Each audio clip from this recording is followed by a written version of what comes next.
আসসালামু আলাইকুম প্রিয় দর্শক বন্ধুরা, 2026 কুরবানি ঈদকে কাঁপাতে বগুড়ার মণ্ডল আপনাদের সামনে নিয়ে এসেছি। এই যে দেখেন, একজন প্রান্তিক খামারি, ওনার 4 বছরের অক্লান্ত পরিশ্রমের টাকা দিয়ে এটাকে খাইয়েছেন, লালন পালন করেছেন, একেবারে বিগ সাইজের।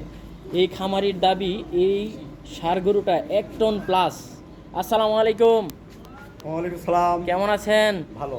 কি দেখতে পাচ্ছি এটা? এটা একটা ষাঁড় গরু। ষাঁড় গরু, কিন্তু অন্য মানুষ দেখলে তো মনে হবে এটা একটা হাতি।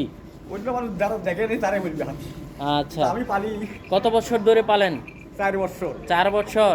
4 বছর। এটা প্রতিদিন এটার তোলে কত টাকা খরচ হয়?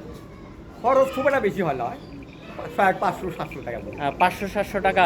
জমির ঘাস ঘুষ খাইয়ে লালন পালন করেন? একটু আগেছে। আচ্ছা, তো এটা তো অনেকেই নিতে চাবে, কেমন টাকা দাম চাবেন এটা? এখন এটা শখ করে পালার জিনিস তো, দাম তো বেশি চা যাবো না। 17 লক্ষ টাকা দাম। 17 লক্ষ টাকা। কম বেশ করে নিতে পারবে তো? কম করে নিতে পারবে। আচ্ছা, 17 লক্ষ টাকায় আপনাদেরকে এই গরুটা দিয়ে দিবেন। আপনারা যারা অধিক ওজনের এবং বিগ সাইজের ষাঁড় গরু কুরবানি দিতে চান, এই গরুটা নিতে পারেন। তো ভালো থাকবেন আঙ্কেল। আলহামদুলিল্লাহ।